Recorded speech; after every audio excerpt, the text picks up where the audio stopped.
ఒక టీ20 మ్యాచ్లో ఓటమి రావచ్చు, భారీ తేడాతో కూడా ఓడిపోవచ్చు. కానీ కొన్ని ఓటములు కేవలం స్కోర్బోర్డుపై నమోదయ్యే ఫలితాలు కావు.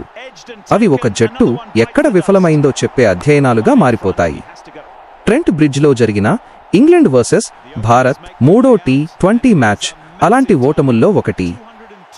202 పరుగుల లక్ష్యంతో బరిలోకి దిగిన భారత్ కేవలం 11.4 ఓవర్లలో 76 పరుగులకే ఆలౌట్ అయింది.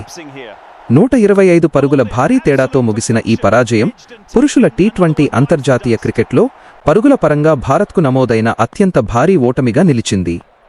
ఇది నెమ్మదిగా కూలిపోయిన ఇన్నింగ్స్ కాదు, పిచ్ ఒక్కసారిగా ప్రమాదకరంగా మారిన కథ కూడా కాదు.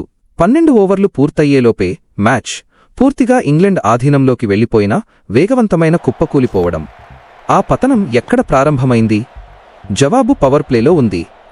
6 ఓవర్లు ముగిసే సమయానికి భారత స్కోరు 54 పరుగులకు 5 వికెట్లు.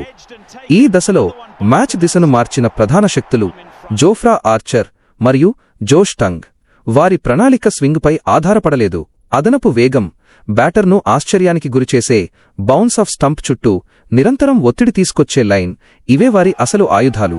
భారత టాప్ ఆర్డర్ కుదురుకునే అవకాశమే రాకముందే ఆ వేగం వారిని నిర్ణయాలు తీసుకునే సమయాన్ని కోల్పోయేలా చేసింది. పవర్ ప్లే ముగిసేసరికి కేవలం వికెట్లు మాత్రమే పడలేదు, మ్యాచ్పై నియంత్రణ కూడా పూర్తిగా ఇంగ్లాండ్ చేతుల్లోకి వెళ్లిపోయింది. అక్కడి నుంచి భారత్ ముందు ఉన్న సవాలు వికెట్లు కాపాడుకుంటూ ఇన్నింగ్స్ను తిరిగి నిర్మించడం. కానీ అదే చోట మరో సమస్య మొదలైంది. అవసరమైన రన్ రేట్ వెంటనే ఓవర్కు 10 పరుగులను దాటింది. స్కోర్బోర్డ్ ఒత్తిడి ప్రతి బంతితో మరింత పెరిగింది. అలాంటి సమయంలో సాధారణంగా అవసరమయ్యేది స్ట్రైక్ను మారుస్తూ భాగస్వామ్యాన్ని నిర్మించడం, ఆట వేగాన్ని కొంత నియంత్రించడం. కానీ ఈ ఇన్నింగ్స్లో అలాంటి మార్పు కనిపించలేదు. అధిక రిస్క్తో కూడిన టీ20 దూకుడు కొనసాగింది. అయితే వేగానికి సరైన సమన్వయం లేకపోవడంతో అనేక దాడి షాట్లు సరైన టైమింగ్ను అందుకోలేకపోయాయి. దాంతో ఒత్తిడి తగ్గాల్సింది పోయి మరింత పెరిగింది. ఈ విషయం మరింత స్పష్టంగా కనిపించడానికి మరో నిజాన్ని గుర్తుంచుకోవాలి. ఇదే పిచ్పై ఇంగ్లండ్ 201 పరుగులు చేసింది. అంటే ఇది ఆడలేని పిచ్ కాదు, వేగానికి అనుకూలంగా ఉన్న పరుగులు చేయడానికి అవకాశాలు ఉన్న పిచ్. కానీ పరిస్థితులకు అనుగుణంగా వ్యూహాన్ని మార్చడంలో భారత్ విజయవంతం కాలేకపోయింది.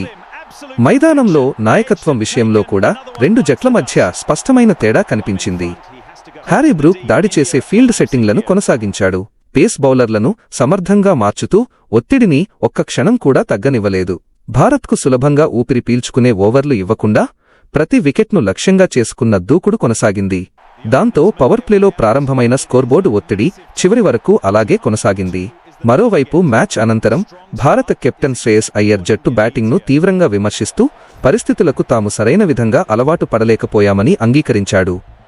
ఆ అంగీకారం ఈ ఇన్నింగ్స్లో కనిపించిన వాస్తవ చిత్రానికే ప్రతిబింబం.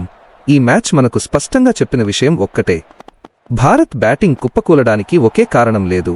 అత్యున్నత స్థాయి, వేగవంతమైన బౌలింగ్ పరిస్థితులకు అనుగుణంగా వ్యూహాన్ని మార్చడంలో వైఫల్యం, స్కోర్బోర్డు ఒత్తిడి పెరుగుతూ రావడం, ఈ 3 అంశాలు కలిసి ఈ భారీ పతనానికి దారితీశాయి. బ్యాటింగ్ క్రమంపై మాజీ క్రికెటర్ల విశ్లేషణలు, ముఖ్యంగా దినేష్ కార్తిక్ చేసిన వ్యాఖ్యలు ఈ చర్చకు అదనపు సందర్భాన్ని అందిస్తాయి.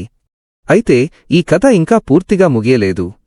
ఈ పతనానికి సంబంధించిన నిర్మాణాత్మక కారణాలు ఇప్పుడు స్పష్టంగా కనిపిస్తున్నాయి. కానీ ప్రతి బంతి వెనుక దాగి ఉన్న మరింత లోతైన ఫోరెన్సిక్ వివరాలు, hawk eye tracking, quick control శాతాలు, బయోమెకానికల్ విశ్లేషణ వంటి సమాచారం అందుబాటులోకి వచ్చిన తరువాతే ఈ కుప్పకూలిపోవడానికి సంబంధించిన పూర్తి బంతి శవ పరీక్ష పూర్తవుతుంది. అప్పటి వరకు ట్రెంట్ బ్రిడ్జ్లో జరిగిన ఈ మ్యాచ్ ఒక సాధారణ ఓటమి కథ కాదు. ఎలైట్ పేస్కు ఎదురుగా వ్యూహాత్మక అనుసరణ విఫలమైతే ఒక టీ20 ఇన్నింగ్స్ ఎంత వేగంగా కూలిపోతుందో చూపించిన అరుదైన అధ్యయనం.